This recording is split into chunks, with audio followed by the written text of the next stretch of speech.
MC या जो भी उस मेट्रोपॉलिटन का सरबराह होगा वो Karachi water and sewerage board का चेयरमैन होगा, उसके एमडी डीजी की अपॉइंटमेंट में उसका किरदार होगा।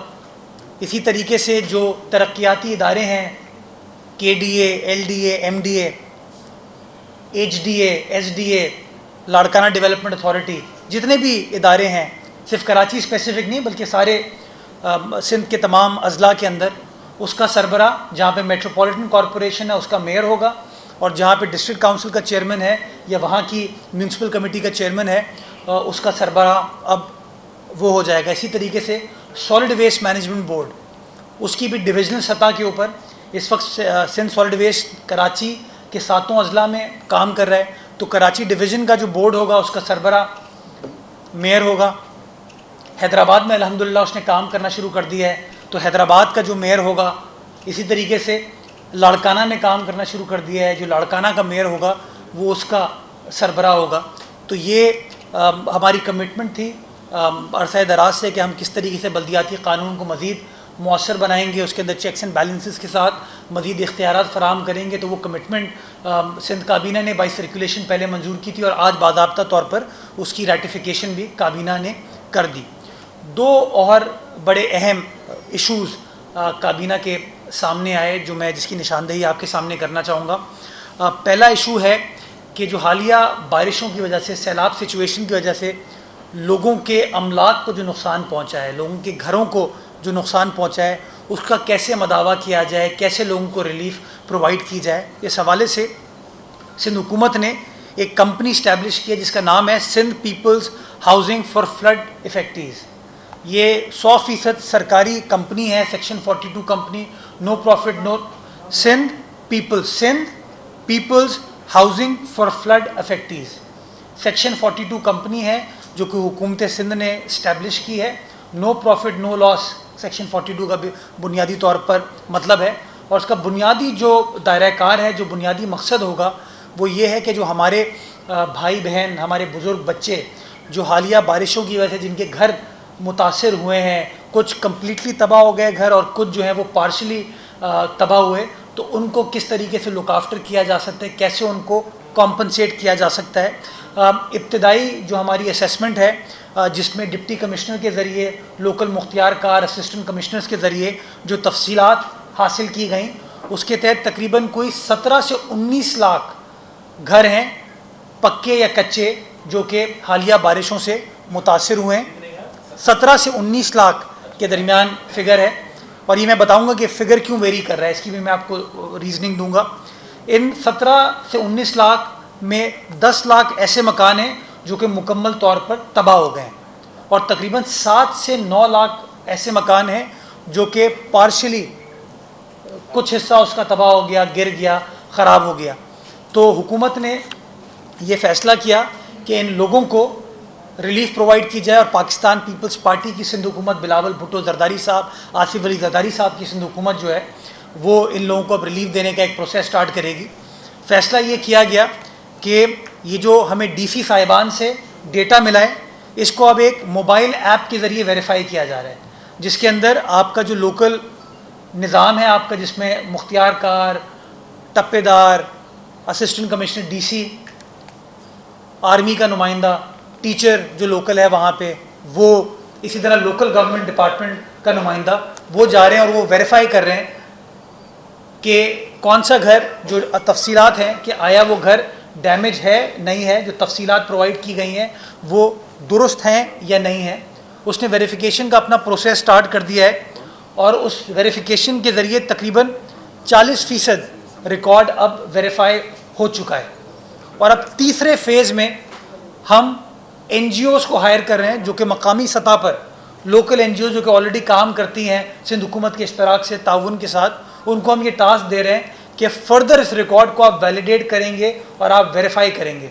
और वेरिफिकेशन के बाद सिंध हुकूमत ने फ़ैसला ये किया है कि 3 लाख रुपए फ़ी घर कॉम्पनसेशन प्रोवाइड की जाएगी उन शहरियों को, हमारे भाई बहनों को, बुज़ुर्गों को, बच्चों को, कि वो 3 लाख रुपए लेकर जिस तरह अपना घर बनाना चाहें वो घर बनाएं, क्योंकि हर शख्स का हक है, उसका राइट है कि वो अपने घर को किस तरीके से डिज़ाइन करना चाहता है, किस तरीके से बनाना चाहता है। तो हमने ये फैसला किया कि बेहतर ये होगा कि शहरी ख़ुद अपनी दानिश में वो घर बनाए। उसको जो फंड्स रिक्वायर्ड हैं वो 3 लाख तक का अमाउंट जो है सिंध हुकूमत ने देने का फ़ैसला किया है, और इसको हम फेज़ वाइज करेंगे। पहले फ़ेज़ में 50,000 रुपये उन तमाम घर वालों को, यानी कि चाहे वो पार्शली डैमेज है या कम्प्लीटली डैमेज घर है, उनको 50,000 रुपये दिए जाएंगे ताकि वो इमीडिएट रिपेयर क्या कर सकता है अपने घर के लिए।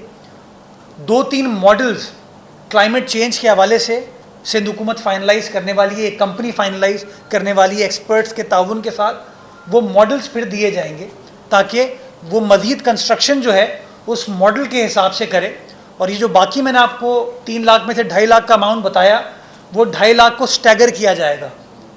वो NGO वेरीफाई करेगी कि हाँ इसने पैसे लेने के बाद ये जो 50,000 रुपये हैं इसको खर्च किया, उसको वेरीफाई करेगी कि हाँ ये जेन्युइनली चीज़ की गई। उसके बाद मज़ीद उसको किस 50,000 रुपये की दी जाएगी, मज़ीद उसको पैसे दिए जाएंगे ताकि वो अपना काम पूरा कंप्लीट कर सके। तमाम चेक्स एंड बैलेंसेस इस निज़ाम के अंदर हमने काबीना ने मंजूरी दी है ताकि जो जायज़ लोगों की जायज़ रिक्वायरमेंट है वो उनको मिले और इसके अंदर कोई खुर्द-बुर्द ना हो, कोई हेर फेर ना हो, और जितना ट्रांसपेरेंट तरीके से ये पैसे दिए जा सकें ये दिए जाएँ। एक और चीज़ मैं ऐड करना चाहूँगा कि जो 50,000 रुपये पहली ट्रांच दी जाएगी ये अगेन बैंक टू बैंक होगी। ये नहीं है कि उसको दफ्तर का चक्कर काटना होगा, मुझसे मुलाकात करनी होगी, मुकेश साहब से मुलाकात करनी होगी। जैसे ही NGO ने वेरीफाई कर दिया कि हाँ ये चीज़ वेरीफाइबल है, ये क्लेम जेन्युइन है, उसको उसकी तफसीलात जो कि वो जमा कराएगा NGO के ज़रिए, उसके तहत उसको वो 50,000 रुपये की पहली ट्रांच इंशाअल्लाह अदा कर दी जाएगी। और हमने आज टारगेट ये तय किया है कि इंशाअल्लाह 30 नवंबर यानी कि अगले 30 रोज़ के अंदर इस निज़ाम को हम रोल आउट करना शुरू कर देंगे ताकि लोगों को इंशाअल्लाह अल अज़ीज़ इमीडिएट रिलीफ दी जा सके। तो इंशाअल्लाह इस हवाले से सिंध हुकूमत ने काम शुरू कर दिया। जो बिलावल भुट्टो ज़रदारी साहब का वादा था उसको इम्प्लीमेंट करने के प्रोसेस में हम आ चुके हैं। एक और फैसला आज जी रोल आउट करना शुरू कर देंगे ताकि लोगों को रिलीफ मिलना शुरू हो जाए। एक और फैसला आज किया गया, कुछ काबीना के दोस्तों ने ये बात भी की कि हमारे यहाँ जो रॉ मटेरियल है उसकी कीमतें बढ़ा दी जाती हैं, तो उस हवाले से भी चीफ सेक्रेटरी को और महकमा कानून को ये हिदायत दी गई है कि हम या तो कोई नई कानून साजी करें या मौजूदा कानून के तहत इसको जिस तरीके से भी एड्रेस किया जा सकता है कि कोई इसके अंदर मार्केट को मैनिपुलेट करने की कोशिश ना करे, और ये ना हो कि आपकी जो ईंटें हैं, सरिया है, सीमेंट है, उसकी कीमत को बढ़ा दिया जाए। हम चाहते हैं लोगों को मैक्सिमम रिलीफ जल्द अज जल्द दिया जाए, और वो वादे की तकमील का प्रोसेस अल्हम्दुलिल्लाह पाकिस्तान पीपल्स पार्टी की सिंध हुकूमत ने स्टार्ट कर दिया है। दूसरा जो बड़ा अंधोनाक वाक़या, बड़ा अफसोसनाक वाक़या मच्छर कॉलोनी में पिछले दिनों आया था, जिसमें 2 मुअज़्ज़िज़ शहरी अल्लाह ताला को प्यारे हुए लोगों के जबर का, मॉब जस्टिस जिसको कहते हैं, कि कोई निज़ाम का इंतज़ार नहीं किया, कानून का इंतज़ार नहीं किया, और लोगों ने ख़ुद एक मफरूज़े के ऊपर वो कार्रवाई की और कानून शिकनी की। उसके हवाले से काबीना ने सख्त मज़म्मत की उस वाक़ये की, और दोनों मरहूमीन के लिए दुआ की कि अल्लाह सुब्हाना ताला उनको जन्नतुल फ़िरदौस में आला तरीन मकाम अता करे, और ताज़ियत की उनके लवाहिकीन से, उनके घर वालों से। और ये फ़ैसला किया गया कि 50 लाख इमदाद के तौर पे, सपोर्ट के तौर पे, इंसानी जान की कोई कीमत नहीं है, लेकिन तकलीफ़ की इस घड़ी में कि उन लोगों को रिलीफ मिल सके, उनको पता चले कि रियासत उनके साथ खड़ी है, आवाम उनके साथ खड़ी है, तो ये फ़ौरी तौर पर सिंध हुकूमत ने एक कॉम्पनसेशन देने का फ़ैसला किया। बाद अज़ां IG सिंध को बुलाया गया ब्रीफ़ करने के लिए कि बताइए इस हवाले से अभी तक क्या कार्रवाई की गई है। IG सिंध ने बताया कि अभी तक सख्त हिदायत दी गई है कि ओपनली, फेयरली, ट्रांसपेरेंटली, कानून के मुताबिक इस तमाम मामले की तफ्तीश की जाए, तहकीकात की जाए, और जिन लोगों ने ये काम किया है, ये अंधोनाक वाक़या जिनकी वजह से रूनुमा हुआ, उनके ख़िलाफ़ सख्त से सख्त कार्रवाई की जाए।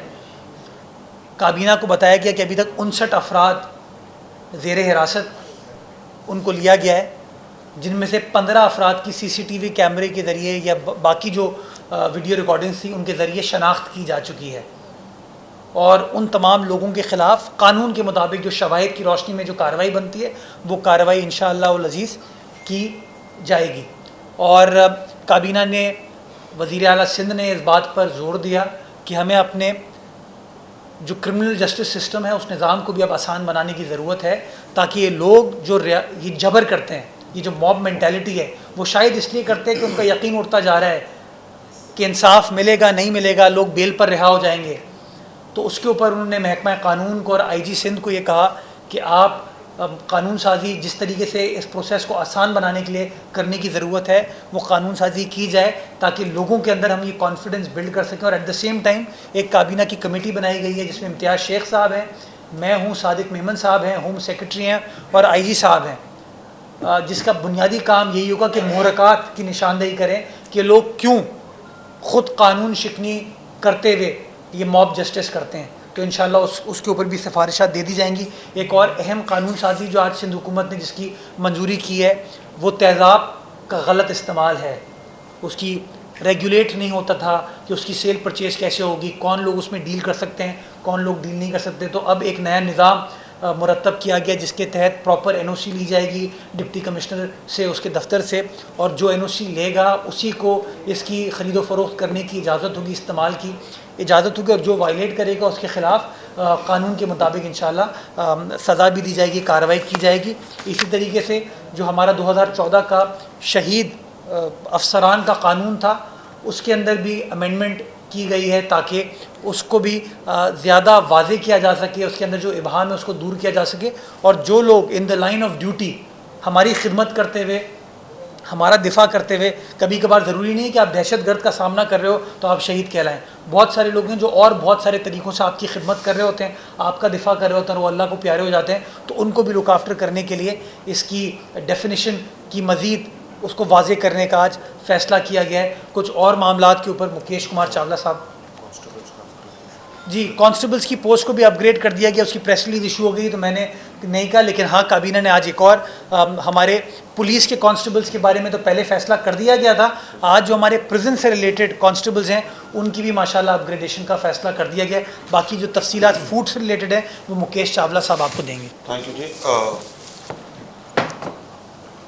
आज एक और कैबिनेट ने फैसला किया कि सैलाब के दौरान सिंध गवर्नमेंट ने अनाउंस किया था, हमारे चेयरमैन साहब ने अनाउंस किया था कि हम फार्मर्स को सीड प्रोवाइड करेंगे। सिंध गवर्नमेंट सबको सीड प्रोवाइड करेगी जिससे वो कड़क के लिए अपना प्रोक्योरमेंट कर सकें। तो उसकी जो अनाउंसमेंट थी, आज सिंध गवर्नमेंट ने इसको ये अनाउंस किया कि पर एकड़ पर जो 50 kg सीड लगता है उसकी कॉस्ट बनती है 5,000 रुपये। तो पर एकड़ पर हर एक फार्मर को, चाहे उसके 10 एकड़ हो, 20 एकड़ हो, 25 एकड़ हो, 30 एकड़ हो, जितने भी एकड़ हो, पर एकड़ पर गवर्नमेंट उनको 5,000 रुपये प्रोवाइड करेगी कैश, जिससे वो सीड भी ले सकते हैं। अगर वो सीड में यूज़ करना चाहे सीड में यूज़ करें, या दूसरी चीज़ में यूज़ करना चाहे तो दूसरी चीज़ में यूज़ करें।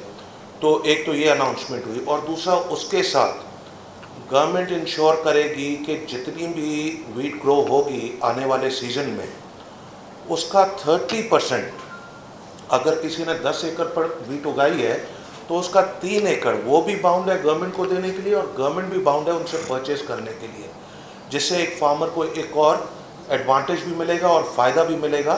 और गवर्नमेंट ने अपना वीट का रेट वही 4,000 रुपये जो पहले अनाउंस किया था वही रेट रखा हुआ है जी। 30% के हिसाब से देखिए जो टोटल कल्टिवेशन होती है तो उसका तकरीबन 14 लाख मेट्रिक टन बनता है। 14 लाख मेट्रिक टन गवर्नमेंट 4,000 रुपये के हिसाब से जो अनाउंस किया था उस हिसाब से लेगी, और पर एकड़ 5,000 रुपये सीड की मद में कैश प्रोवाइड करेगी। तो ये दो चीज़ें अनाउंस करनी थी जिसके लिए मैं इधर आया था। अच्छा, ये बताते हैं सर, सवाल का सिलसिला शुरू हो गया। साहब आपसे सवाल है, रिवेरिफिकेशन के हवाले से अभी आपने बात की थी, जो मैकेनिज्म आपने बताया 3 लाख देने के हवाले से, एक तो ये कि एनजीओ का जिक्र आ रहा है, कौन है वो एनजीओ, आया मकामी सीबीओज हैं, कम्युनिटी बेस्ड ऑर्गेनाइजेशन हैं, कौन है एनजीओ, नंबर 1। उसी से रिलेटेड है कि जो किस्तवार आप दे रहे हैं 50,000 आपने किसी को दे दिया, जिस सोसाइटी में हम रहते हैं और जिस कर्ज की ज़िंदगी वो गुजार रहे हैं, वो 50,000 रुपये अगर मजबूरन किसी उधार वाले को दे दिया या गुम गए, मतलब उसके बाद उसका क्या होगा, ये सूरत वाज़ेह नहीं, ये मैकेनिज्म को ज़रा बता दें। दूसरा मेरा सवाल ये है कि जो जजेस की तैनाती के हवाले से पीपल्स पार्टी की खामोशी लम्हे फिक्रिया है, इस हवाले से। अच्छा, ये मैं वाज़े करूं कि कम्युनिटी बेस्ड ऑर्गेनाइजेशंस होंगी। सिंध हुकूमत ऑलरेडी मिसाल के तौर पे सरसों के ज़रिए बहुत सारा काम करी है, NSRP के ज़रिए बहुत सारा काम करी है। तो जो भी क्रेडिबल मकामी ऑर्गेनाइजेशन हैं जिनको मकामी ग्राउंड रियलिटीज़ का अंदाज़ा है, जिनको ग्राउंड रियलिटीज़ का पता है, उनके ज़रिए तमाम प्रोसेस किया जाएगा। वो क्रेडिबल ऑर्गेनाइजेशंस होंगी जिनकी फुटिंग है मुआशरे के अंदर, उन्हीं को इंगेज किया जाएगा। एज आई सेड, ये तमाम चेक्स एंड बैलेंसेस इसलिए डाले जा रहे हैं ताकि ट्रांसपेरेंट हो सके। हम तो चाहेंगे आपको वन गो में 3 लाख रुपए दे दिए जाएँ, लेकिन अगर वो 3 लाख रुपए खुदा न खास्ता चोरी हो गए तो फिर आप कहाँ जाएंगे? तो इसीलिए वो चेक्स एंड बैलेंसेस डालें कि स्टैगर किया गया है ताकि लोग आहिस्ता आहिस्ता वो अखराजात अपने करते जाएं, और जो वो प्रोग्रेस करते जाएंगे उतनी उनको पेमेंट मिलती जाएगी। और हाँ, ज़रूरी चीज़ ये, बिकॉज हम चाहते हैं कि क्लाइमेट रिजिलियंट हो। यू नेवर नो, अगले साल, 2 साल बाद, 3 साल बाद फिर इस तरह की बारिश है, तो हम जो मॉडल्स बना रहे हैं कि वो जो घर बनेंगे थोड़े से ऊंचा करके बनेंगे ताकि बारिशों से उस तरीके से मुतासिर लोग फिर ना हों।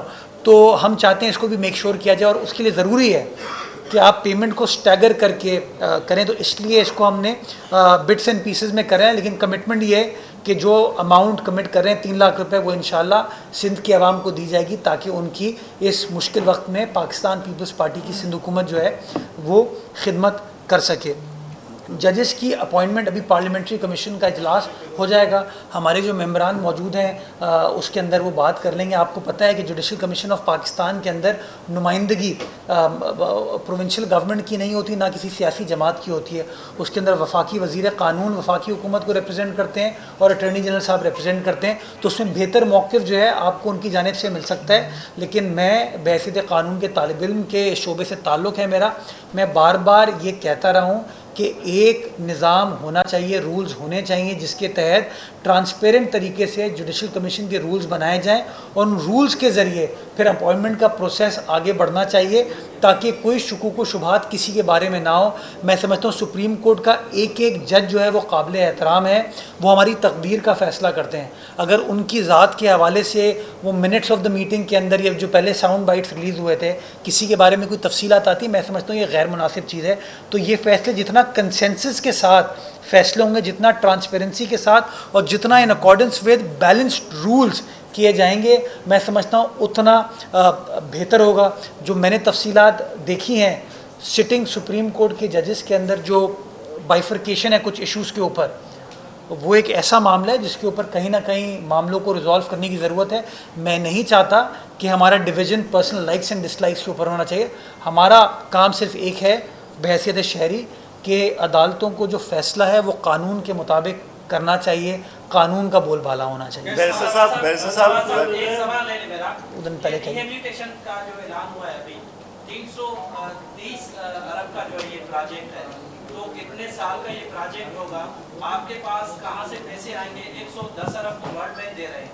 आप ये जो फ्रीज कर दिए गए थे फंड, तरक्याती फंड्स, वो दोबारा उनको बहाल किया गया है। 121 अरब तो महकमा फाइनेंस ने वो जारी कर दिए। तो ये कैसे आप देंगे और उनका तरीक़ेकार क्या होगा, थोड़ा ये भी बताएं। और जो बीच का मामला है, पहले NDMA को ये प्रोक्योरमेंट दी गई थी, फिर वो कैंसिल हो गई, अब आप बता रहे हैं कि ये कब, अब तो वो ये पैसे जल्द अज जल्द दिए जाएंगे, शफाफ तरीके से दिए जाएंगे ताकि लोगों को फौरी तौर पर रिलीफ मिल सके। लोग अपने घरों पर अब वापस जाना शुरू हो गए। आज इरिगेशन डिपार्टमेंट ने भी जब ब्रीफिंग की तो बताया तकरीबन 70 से 75% जो है वो पानी उतर चुका है अल्हम्दुलिल्लाह।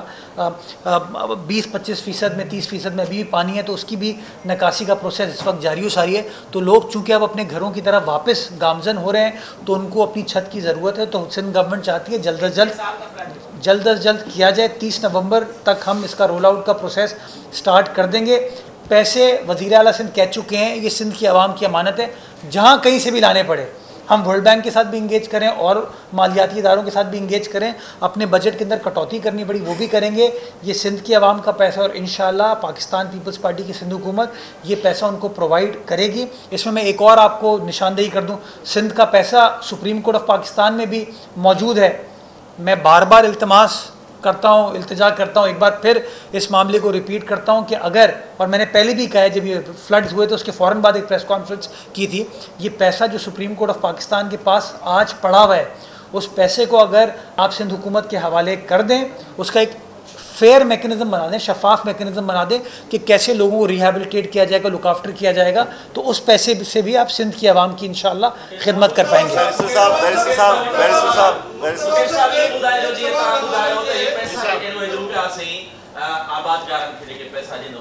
तरीक़ेकार छा आहे, हिकिड़ी ज़मीन आहे उहा आहे सर्वे, केतिरियूं ज़मीनूं सिंध में अहिड़ियूं आहिनि जेके अणसर्वे आहिनि। हाणे अणसर्वे वारा जेके हारी जेके उतां जा आबादगार आहिनि, उन्हनि खे कहिड़े तरीक़े सां तव्हां ॾींदो इहे पैसा? जो पैसा तो सबके मिलता है, जेको हारी वगैरह जेको भी है सबके पैसा मिलता। एग्रीकल्चर डिपार्टमेंट जो पूरो हिकिड़ो फॉर्मेट कढी सुभाणे जी अनाउंसमेंट करे थी, उन फॉर्मेट के तहत सबके, चाहे वो 1 एकड़ वारो हुजे चाहे वो 50 एकड़ वारो हुजे, सबके 5000 रुपया फी एकड़, 50 किलो जी मद में जेको 50 किलो सीड फी एकड़ पाण यूज़ कंदा आहियूं, उनजी मद में 5000 रुपया फी एकड़ प्रोवाइड कंदी सिंध। बैरिस्टर साहब ये बताइएगा, एक सहाफ़ी के कत्ल से शुरू होने वाला लॉन्ग मार्च अब दूसरे सहाफ़ी की शहादत पर गुजरावाला तक पहुंच चुका है। मज़ीद कितने सहाफ़ियों के ये क्या कुर्बानियाँ सिर्फ सहाफ़ियों ने देनी है और मज़ीद कोई ये खूनी मार्च? अल्लाह ताला हम सबको हिफ्ज़ व अमान में रखे। बड़ा अफसोसनाक वाक़या है जो कल आपकी सहाफ़ी बहन इंतकाल कर गई। अल्लाह को प्यारी हूँ, अल्लाह ताला उनकी मग़फ़रत फ़रमाए और उनके लवाहिकीन को सब्र अता फ़रमाए। देखिए मैं क्या, ख़ान साहब के अपने साथ जो लोग बैठते हैं वो कह चुके हैं कि उनको खूनी मार्च नज़र आ रहे हैं चीज़ें। मैं समझता हूँ कि उनको एहसास की बात करते थे, उन्होंने कभी अपने आमाल से एहसास डिस्प्ले नहीं किया। लोग सैलाब में तकलीफ़ में थे, लोगों के साथ नहीं खड़े हुए। जब वो वज़ीर आज़म थे तब भी नहीं खड़े हुए, आज जब वो अपोजिशन में है तो तब भी नहीं खड़े हुए। आपके सामने सक्खर आए, चंद घंटों के लिए आए, फ़ोटो खिंचवाई, बिरयानी खिलाई और खिला के वो चले गए। कोई मैराथन सेशन किया था, टेलीथॉन फंड रेज़र किया था, कहा गया कि ख़ान क्या कप्तान है, घंटे 2 घंटे में 5 अरब रुपये इकट्ठा कर लिए। वो 5 अरब रुपये कहाँ गए हमें नहीं पता। सिंध हुकूमत को वो पैसे नहीं मिले, अगर पंजाब हुकूमत को या KP गवर्नमेंट को मिल गए तो पता चल जाए। तो ये अपनी ज़ात से इश्क करते हैं, अपनी ज़ात से इनका इंटरेस्ट है और आपके सामने है कि ऐसी अजीम शान मार्च कर रहे हैं। आपको याद होगा बिलावल भुट्टो जरदारी साहब 27 फरवरी को अपनी लॉन्ग मार्च में निकले थे। कराची से वो नौजवान लीडर निकला, इस्लामाबाद तक वो ट्रक पर मौजूद था। कभी ऐसा आपको ख़बर नहीं है कि बिलावल साहब कोई मीटिंग करने के लिए लाहौर में रुक गए, गुजरावाला में रुक गए, कराची में रुक गए, पीछे आ गए। ये पहला इसकी सबूत मिलती है कोई आदमी पब्लिक को कह रहे सड़क पे आ जाओ और ख़ुद कह रहे मैं रात गुजारने के लिए वापस लाहौर जा रहा हूँ और फिर इसको जस्टिफाई करते हैं। तो खुदारा मैं समझता हूँ आवाम के सामने ये चीज़ बिल्कुल वाज़ेह हो गई है कि जो 2-2.5 हज़ार लोग चल रहे हैं वो सब के सब इमरान खान साहब की ज़ात से रिलेटेड हैं। इमरान खान साहब का इंटरेस्ट पाकिस्तान की 22 करोड़ आवाम की ज़ात से कोई भी नहीं है। ये करके दरा ये कर पहले तो खान साहब का काफिला कराची से भी जा रहा है, आप तर्जुमान सिंध हुकूमत है, पुलिस की और सिक्योरिटी इदारों की रिपोर्ट होगी कितने हज़ार लोग कराची से जा रहे हैं। और दूसरा वो बिलावल साहब की उर्दू का मजाक उठाते हैं, उस पर आज क्या गया? मेरे ख्याल में PTI में हमेशा कहता हूँ कोई 35-40 करोड़ लोग हैं इनके जो कराची से निकले हैं और हैदराबाद पहुँच के वो 70-80 करोड़ हो जाएंगे और जब पंजाब दाखिल होंगे वो तो 2-2.5 अरब तो हो जाएंगे। ये इनके छोड़ दें इन लोगों को। कौन लोग हैं ये? वो लोग हैं इनके लीडर यहाँ पे मौजूद ही नहीं है। वो एक साहब की मैं प्रेस कॉन्फ्रेंस देख रहा था, लाहौर की सड़क पे खड़े होकर प्रेस कॉन्फ्रेंस कर रहे थे और उसका भी इल्ज़ाम हमारे ऊपर लगा रहे थे वो। खैर दूसरी बात, बिलावल साहब एक मिनट, बिलावल साहब की उर्दू का मजाक उड़ा रहे। मैं शर्म आनी चाहिए इस आदमी को। यार तुम वज़ीर आज़म रहे हो, एक बड़ी पार्टी के अपने आप को चेयरमैन कहते हो, सियासी लीडर कहते हो, थोड़े से तो मेच्योर हो जाओ। वो शख्स मजाक उड़ा रहा है बिलावल भुट्टो जरदारी का जो शख्स अपना हल्फ सही तरीके से नहीं पढ़ पाया था। हल्फ उर्दू ज़बान में जब उसने हल्फ लिया, जब कोई तकरीर कर रहा था तो खातिमुन नबीयीन सही नहीं कह पाया, रूहानी या रूहानियत को रऊनियत कह गया।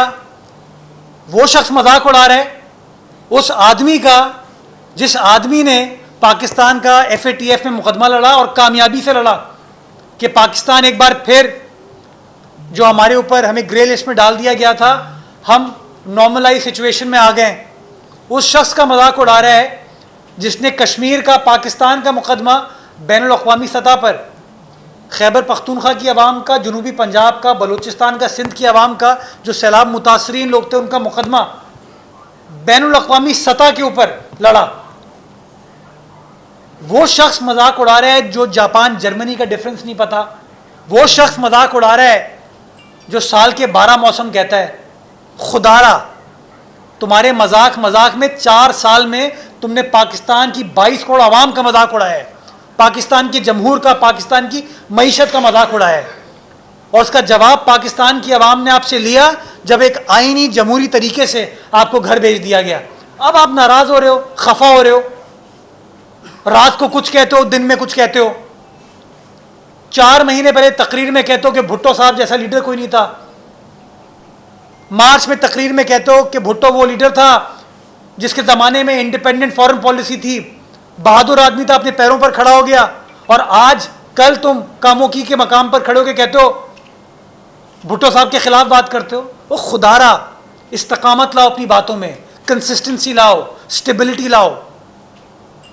ना तुम्हारी सियासत में स्टेबिलिटी है, ना तुम्हारी मेंटल हेल्थ में स्टेबिलिटी है। अच्छा असल में बात यह है कि अभी आपने काबिना जो फैसले हैं उसके बारे में बताया कि आपने बलदियाती कवानीन में इजाफे पर राजी हुए हैं, तो अब क्या ये अहकाम गवर्नर सिंध का नाफिज करेंगे ऑर्डिनेंस के जरिए या सिंध असेंबली का इजलास बुलाया जाएगा? जो दूसरी बात यह कि जो आपने तेजाब के हवाले से बात की है, वो जो आपने तरीक़ाकार तय किया है उसमें आपने 18 साल से कम उम्र को नहीं देने की बात की है, लेकिन कोई सबब तो होगा, कोई तेजाब क्यों खरीद कर रहा है? उस हवाले से आपने कोई फैसला किया है कि किस किस को दिया जाएगा, किसको नहीं दिया जाएगा? पहले सवाल में शामिल कर लें, वो जो बलदियाती कानून में तरमीम की है वो जमात इस्लामी और PSP के जो मुज़ाकरात हैं वो सब कुछ अब कवर हो गया, अब कोई हर्डल्स तो नहीं है बलदियाती इलेक्शन? देखिए, हमारी कमिटमेंट सिंध की आवाम से थी और पाकिस्तान पीपल्स पार्टी ने बार बार ये कहा कि हमें जहाँ जहाँ निज़ाम को बेहतर बनाने की ज़रूरत है हम बेहतर बनाएंगे। और सवाल से हमने गुफ्तगू चुनीद जमात इस्लामी से भी की, MQM से भी की, PSP से भी की, PTI वाले भी यहाँ स्पेशल कमेटी के इजलास में आते थे, मैं भी बैठता था, मुकेश चावला साहब भी उसमें बैठते थे। तो सबसे मशावरत हमने की। हम कमिटेड हैं कि निज़ाम की बेहतरी के लिए जो जो चीज़ें करने की ज़रूरत है वो की जाएँ। जो पीछे काजी साहब ने सवाल पूछा था कि वो किस तरह नाफिज किया जाएगा, जो ओरिजिनल समरी अप्रूव हुई थी वो ऑर्डिनेंस के ज़रिए की गई थी। और उसकी बुनियादी वजह ये है कि इस वक्त हमारे जो MPs हैं वो अभी भी अपनी अपनी रिस्पेक्टिव कॉन्स्टिट्यूंसीज़ में, अपने डिस्ट्रिक्ट्स में आवाम के साथ मौजूद हैं ताकि तकलीफ़ के वक्त वो उनके साथ शाना बशाना खड़े हों। तो अगर इजलास बुला सके, सिचुएशन ऐसी हुई तो इजलास बुला लिया जाएगा, अदरवाइज़ ऑर्डिनेंस के ज़रिए उसको नाफिजुल अमल कर दिया जाएगा। जी, ये राना साहब करके तेज़ाब के बारे में, तेज़ाब के मल्टीपल इस्तेमाल हैं, कुछ जायज़ हैं, कुछ नाजायज़ हैं। टॉयलेट साफ़ करने के लिए भी आप तेज़ाब इस्तेमाल करते हैं, लेकिन अगर आप तेज़ाब को किसी के ऊपर फेंक दें, अगर आप तेज़ाब को ख़रीदें इस नीयत से कि मैं इसको किसी को मारने के लिए इस्तेमाल करूँगा, तो मैं समझता हूँ एक ऐसी चीज़ है जिसके ऊपर ऑलरेडी दहशतगर्दी कानून के अंदर और आपके पाकिस्तान पीनल कोड के अंदर कानून साजी की गई है। आज के कानून साजी का बुनियादी मकसद ये कि जो लोग ख़रीदो फरोख्त का काम करते हैं उनको कैसे रेगुलेट किया जाएगा, उसके ऊपर कोई कानून साजी नहीं थी। तो आज के कानून के ज़रिए उसको रेगुलेट किया जा रहा है कि कौन कौन लोग इंटाइटल्ड होंगे, अलाउड होंगे कि वो तेज़ाब का कारोबार कर सके। और हाँ, बेचते वक्त ये एक रिस्ट्रिक्शन लगाई गई है कि 18 साल से कम उम्र किसी शख्स को, क्योंकि तेज़ाब at the end of the day वो किसी छोटी उम्र के आदमी को ना दिया जाए। सब जो आप कराची से एक मार्च लेकर गए थे इस्लामाबाद बिलावल साहब, उसमें आसपा भुट्टो को ड्रोन कैमरा लग गया था, उससे बिलावल साहब ने कहा था कि ISI तहकीकात करे कि ये कैमरा यहाँ तक क्यों आया, कैसा है।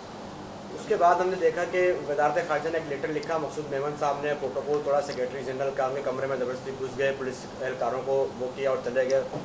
किसके कमरे में? मकसूद मेमन सेक्रेटरी जनरल UN जब आए थे, उसके कमरे में ज़बरदस्ती घुस गए, उनको फूल दिए, ताइफ दिए, शील्ड दिए। उस पर कमेटी बनी है, उस कमेटी को कितना अर्सा हो गया वो उसकी रिपोर्ट्स नहीं आई है। मामूली किसी SHO के इलाके में कोई क्राइम होता है, हटाते हैं पहले, तहकीकात बाद में होती है। तो मकसूद मेमन साहब को सस्पेंड भी नहीं किया है, वो तहकीकात भी रुक गई, कहाँ तक पहुँचा वो मामला? मुझे पता नहीं है जो वाकई जिसकी आप निशानदेही कर रहे हैं कि वो अक़वाम मुत्तहिदा के सेक्रेटरी जनरल के कमरे में बगैर बताए घुस गए थे। मकसूद मेमन साहब जो हैं वो कोई आम आदमी नहीं है, वो एक पुलिस के सीनियर अफसर हैं, DIG हैं और स्पेशल सिक्योरिटी के गालिबन वो इंचार्ज है।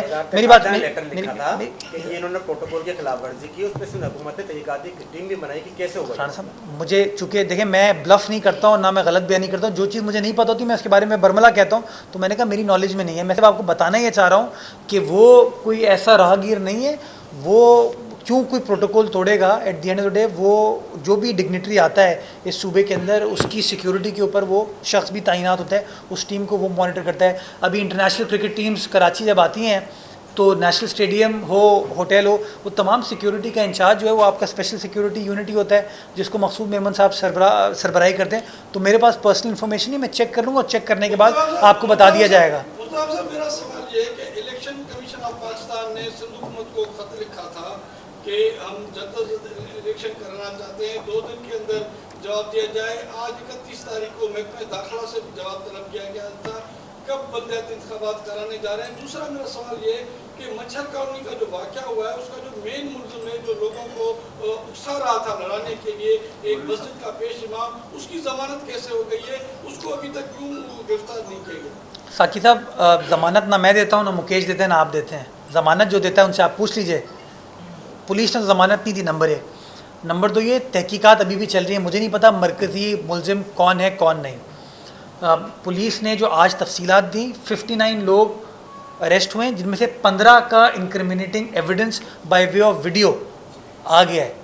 उसके बाद जो जो शख्स इसके अंदर मुलव्वस होगा उसकी तफसीलात आपके साथ शेयर की जाएगी। मैं समझता हूँ हमें क़यासा राई और चहमगोइयों से इज्तनाब करना चाहिए, पुलिस को अपना काम करने देना चाहिए ताकि किसी के साथ ज़्यादती ना हो। और जिन लोगों ने ये बहीमाना कत्ल किया है, ज़्यादती की है 2 मासूम ख़ानदानों के साथ, उनके ख़िलाफ़ कानून के मुताबिक बेहतरीन कार्रवाई की जाए।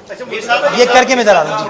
एक जो फॉरेन फंडिंग केस था जो अब मनी लॉन्ड्रिंग में बाकायदा तौर पर तब्दील हो गया है, जिसमें इमरान खान को भी FIA कराची में बुलाया था, आप क्या ये नहीं समझते कि FIA ने इमरान खान को बाकायदा तौर पर जो है 5 करोड़ कुछ रुपए में वो साबित कर दिया है कि वो तारिक शफी के वोटन क्रिकेट ग्राउंड से चैरिटी के नाम पर आए? इसके बाद वो इमरान खान की जो जिना एवेन्यू की ब्रांच थी इस्लामाबाद में, इमरान खान ने वो अपने दस्तखत से पैसे निकलवाए और बाद जो बट जो उनके जलसों में म्यूजिक बजाता है DJ भट्ट, उसको भी वो पेमेंट की गई। मुख्तलिफ जलसों में जो इंतजाम कंटेनर के होते वो पेमेंटें भी उन्हीं अकाउंट से निकाली गई रकम के ज़रिए की गई। चैरिटी के नाम पर रकम आई, बरतानिया में बड़ा संगीन जुर्म समझा जाता है, यहाँ पर आकर सियासी मकासद के लिए इस्तेमाल किया। तो आप नहीं समझते कि FIA ने 7-8 माह बाद तहकीकात को लेट करके अब ऐसे मौके पर जब एक चार्ज क्राउड इमरान खान के साथ है, अगर उसको गिरफ्तार करने की कोशिश करते हैं तो मुल्क अनारकी की तरफ भी जा सकता है। और साथ साथ जो आपने भी अभी 5 अरब रुपये की बात की, तो जो जमा हुई है तो एक इतला थी कि तकरीबन 6 अरब रुपये जो मेरे पास जमा हुए हैं सानिया निश्तर ने जो उसका गिराफ बनाया है कि एक बार फिर उसी रकम से इमरान खान जो है वो लॉन्ग मार्च के लिए निकले। आपने तफसीलात जो शेयर किए हैं, अगर ये तफसीलात दुरुस्त हैं तो मैं समझता हूँ शर्मनाक चीज़ है। हम बार बार कहते रहे कि इमरान खान साहब चैरिटी की आड़ में सियासत करते हैं, वो चैरिटेबल इवेंट हो वहाँ पर भी अपनी पर्सनल प्रोपगेशन करते हैं, अपनी पर्सनल प्रोजेक्शन करते हैं। तो मैं समझता हूँ ये कानूनी तौर पर भी गलत चीज़ है और अखलाकी तौर पर भी मैं समझता हूँ एथिकली मॉरली भी ये गलत चीज़ है। ये आपने बात दुरुस्त कही कि 5 से 6 अरब रुपये इकट्ठा हुए, वो कहाँ खर्च हुए किसी को नहीं पता। किस कैपेसिटी में सानिया निश्तर साहिबा उस पैसे को कंट्रोल कर रही हैं मुझे नहीं पता। सानिया निश्तर साहिबा इस वक्त कोई वफाकी वज़ीर या सूबाई वज़ीर नहीं है, तो ये बहुत बड़ा एक सवालिया निशान है इमरान खान साहब के किरदार के हवाले से। और अगर मैं माजी पर नज़र डालूँ तो मुझे बिल्कुल डाउट होता है कि इमरान खान साहब अपनी ज़ाती सियासत के लिए, ज़ाती खुशनुदी के लिए पब्लिक के पैसे को इस्तेमाल कर सकते हैं। और मैं समझता हूँ इस काम के ऊपर उनको शर्म आनी चाहिए, आएगी नहीं लेकिन शर्म ज़रूर आनी चाहिए। लास्ट पे था ये सीनियर आदमी सॉरी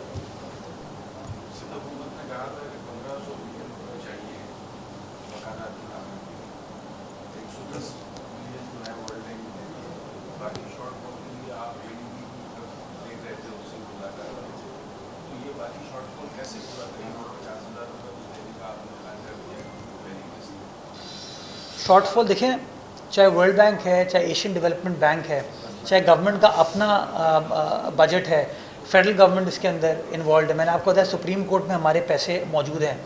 कमिटमेंट बिलावल साहब की आवाम से ये कि वो पैसे आपको दिए जाएंगे। वो पैसे लाना हुकूमत की जिम्मेदारी है, वो हुकूमत करेगी। क्यों? क्योंकि हमारे लोग हैं। हम इमरान खान जैसे नहीं हैं बेहिस कि आवाम को वरगला के गायब हो जाएं। आवाम के साथ खड़े रहें। ये 110 अरब रुपए भी सिंध हुकूमत ने मैनेज करके दिए। वर्ल्ड बैंक के साथ हमारी एक बड़ी ज़बरदस्त रिलेशनशिप है जो कि पिछले कई साल से चल रही है। बहुत सारे हमने अपनी एग्जिस्टिंग स्कीम्स को रीअलाइन किया, रीडिज़ाइन किया ताकि ये पैसे मुख्तस हो सकें। आज भी वर्ल्ड बैंक के एक वफ्द के साथ वज़ीर आला सिंध की मीटिंग हो रही है।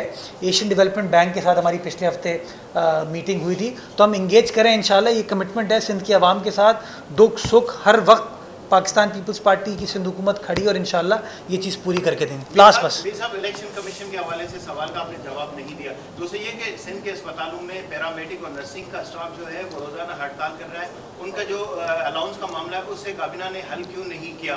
दूसरा मामला है कि आटे के हवाले से हुकूमत ने ऐलान किया था कि 650 रुपये देना है।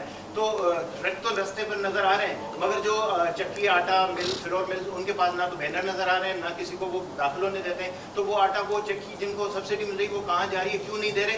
दूसरी बात ये कि पाकिस्तान पीपल्स पार्टी ने लोगों के घरों के मामला में तलाक के मामला से कब से शुरू करने का इल्जाम लगे? 4 सवाल पूछ लिए। तलाक वाली बात किसी की ज़ाती चीज़ है, मैं इसके ऊपर कोई कमेंट नहीं करना चाहूँगा। किसी ज़ाती ज़िंदगी के बारे में मैं समझता हूँ हम सबको अवॉइड करना चाहिए। अल्लाह ताला सबका एहतराम कायम दायम रखे। दूसरी बात आपने की इलेक्शन कमीशन के हवाले से, सॉरी मैं मिस कर गया था जब साकी साहब ने सवाल पूछा। मैं वाजे करना चाहूँगा, ये सिंध हुकूमत है जिसने इलेक्शन कमीशन को कहा था कि हम इलेक्शन कराने को तैयार हैं। तय हुआ कि 2 फेज़ में इलेक्शन किए जाएंगे। क्यों? क्योंकि जो इलेक्शन के पोलिंग स्टेशन का नंबर होता है वो इतना ज़्यादा होता है कि आपकी जो लोकल एडमिनिस्ट्रेशन है, पुलिस है, उसको लुक आफ्टर नहीं कर सकती। तो फैसला ये किया कि पहले शुमाली सिंध के अंदर जो 4 डिवीज़न हैं उनमें किया जाएगा, और जब वहाँ इलेक्शन होगा तो जनूबी सिंध यानी कि कराची डिवीज़न और हैदराबाद डिवीज़न के जो पुलिस वाले होंगे, एडमिनिस्ट्रेशन होगी, वो उनको सपोर्ट करने के लिए जाएगी। और जब हैदराबाद डिवीज़न और कराची डिवीज़न में इलेक्शन होगा तो बाकी जो 4 शुमाली डिवीज़न है सूबाई सिंध के, वहाँ से आपकी जो पुलिस है वो आएगी, आपकी जो एडमिनिस्ट्रेशन है वो आएगी। बारिश हो गई, सैलाब आया जिसकी तबाही हुई। 24 जुलाई का इलेक्शन कमीशन ऑफ पाकिस्तान ने खुद मुलतवी किया क्योंकि बारिश थी। उसके बाद जो अगस्त की डेट तय की गई वो भी इलेक्शन कमीशन ऑफ पाकिस्तान ने उस डेट को चेंज किया। क्यों? क्योंकि अगेन इलेक्शन होते हुए नज़र नहीं आ रहे। तो उसके बाद जो उन्होंने 23 अक्टूबर की डेट दी, इसके अंदर कोई प्रोविंशियल गवर्नमेंट से मशावरत नहीं की गई थी। कानून ये कहता है कि डेट का तयन जो है वो मशावरत के साथ आप फाइनलाइज करेंगे। उसका विजडम ये है ताकि इस तरह की प्रॉब्लम्स ना हो। तो अब की बार जो 23 अक्टूबर की डेट दी गई थी उसके अंदर कोई मशावरत का अमल नहीं हुआ था। तो हमने उनको आगाह किया कि सैलाब की वजह से हमारी जो कराची हैदराबाद की जो पुलिस है वो भी इस वक्त शुमाली सिंध के डिस्ट्रिक्ट्स में और डिवीजन्स के अंदर काम करें। और तकरीबन कोई 17 से 18 हज़ार पुलिस अफसरान हैं जो कि मौजूद नहीं हैं। हमने उनको कहा law and order situation maintain करना हमारी जिम्मेदारी है और इस शॉर्टफॉल की ऐसे प्रॉब्लम्स हो सकती हैं। हमने उनको आगाह किया, उन्होंने हमारी बात से इत्तफाक नहीं किया। उन्होंने कहा नहीं जी 23 को इलेक्शन होने चाहिए। फिर हमने कहा फेज़ वाइज कर दें। उसके बाद उन्होंने फैसला किया कि 23 अक्टूबर का इलेक्शन नहीं किया जाएगा। अब इलेक्शन कमीशन के साथ हम वापस इंगेज कर रहे हैं। सैलाब की सिचुएशन बेहतर हुई है लेकिन ख़त्म नहीं हुई। जैसा कि मैंने पहले कहा 30% अभी भी पानी मौजूद है। हम आज भी ये समझते हैं कि साफ़ शफाफ इलेक्शन कराने के लिए इंतज़ामिया का मुकम्मल तौर पर वहाँ पर मौजूद होना ज़रूरी है। और उसके लिए मैं समझता हूँ कि एक बार आप ये सैलाब की सिचुएशन को कम्प्लीटली ओवरकम कर लें, उसके बाद इंशाल्लाह इलेक्शन करा लिए जाएंगे।